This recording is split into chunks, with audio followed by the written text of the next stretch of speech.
नमस्कार। चिन्मय चिंतन अध्याय को आपण समस्त को स्वागत। सज्जन मंडली, चिन्मय चिंतन गत अध्याय आम बहुचर्चित वैकुंठ धाम आश्रम बाबद एक वीडियो माध्यम आलोचना कर सामाजिक गणमाध्यम ये वीडियो को नहीं एक सुंदर मतामत आम निकट को आसी। आम अंचलर जड़े युव समाजसेवी तथा कवि सान भाई मानस रंजन दास एक सुंदर मतामत देइछन।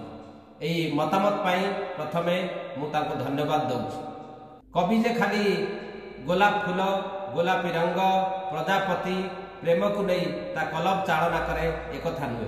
यही मतामत माध्यम से प्रमाणित करिसेंती जे कवि मध्य समाज संस्कृति धर्म राष्ट्र रक्षा लगी ता कलम चालना करें। मतामत पाई सान भाई मानस रंजन दास को अनेक अनेक धन्यवाद दूँ। एबे आसीबा तांको मतामत उपर। से मतामत माध्यम लिखिंट जे आम पाखरे एकतार अभाव अच्छे। आम एकाठी रहुना से माने एकाठी रुहंती। आम पाखरे मृत्युर भय आम लड़िबा को भय करूँ। आम झील माने साधारण हिंदू झील माने लव जिहादर शिकार हुंती। से घरे जाई बहु बनी जाती। आम एक आलोचना करूना, एक चुप रहू, एक डरिकी रहू। आम पाखरे आतंकवादी रहेमान आसी रही जाए एठी चालबुल करे एठी तार आतंक चलाए। आम तथा चुप रहू। एक खबर रखा आम पाखरे समय न थाए। एठी अनेक घटना तैयारी हुए जमती समाज खबर कागज रे एक विवादीय पोस्ट पाई समाज खबर कागज जला हुए। आम किंतु चुप रहू। एमती अनेक समय रे आम चुप रहू। सज्जन मंडली, ये मतामत माध्यम से अनेक वास्तव कथा आम सामने रखिंट। चिंता करूँ आम अधिकांश समय चुप रहूनि। यही चुप रहा ये हिंदू समाज एक रोग बोली प्रमाणित हो सारा। आम केते दिन आउ चुप रहा, केते दिन आउ चुपी चुपी कथा हवा।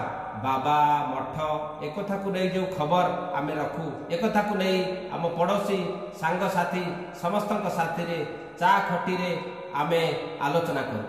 किंतु अलगा सब घटना रे आमे चुप रहू। यही जमती बांग्लादेश रे हिंदू मानक ऊपर अत्याचार बढ़ी जाइए एक आम समस्ते जानी, किंतु तथापि चुप रही।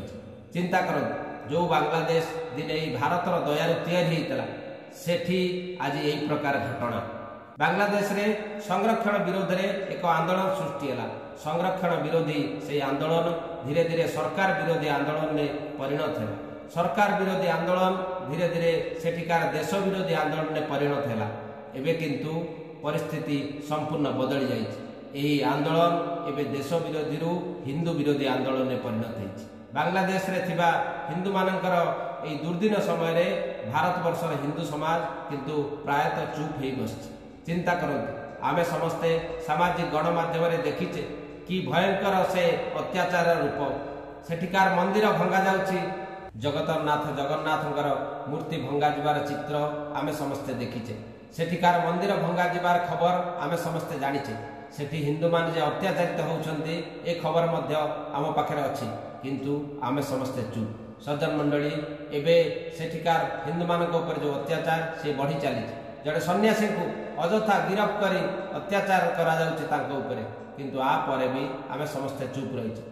एई किछि दिन तले नुपुर शर्मा नामक जड़े राजनीतिक व्यक्तित्व एक बयान देदेले बोली अनेक राष्ट्र एकाठी गले।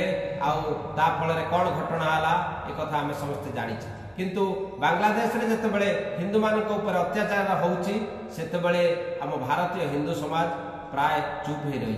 ये कथा आम समस्ते एबे चिंता करबा समय आछि। आमे चुप रही बसवा कारण आम नेता माने चुप हो बसचंती। आम नेता माने चुप हो बसवा कारण ये सरकार मध्य चुप हो बसी। आम एक बाबद मुह न खोलले बा दाबी न कले कहीं आम कथा शुणवे ना। सरकार मध्य ए बाबद किसी पदक्षेप ग्रहण करिबो नाही। सज्जन मंडली, आसंतु एबे बांग्लादेश हिंदू मान सहित ठिया हबार समय आसीछि। आम ए बाबद कम से कम मुह खोलिबा, आलोचना करिबा, ये अत्याचार कथा ये घटना समस्त सामना रखिबा, ताहेले जाई ए समस्या समाधान हबो। धन्यवाद। जय जगन्नाथ। नमस्कार।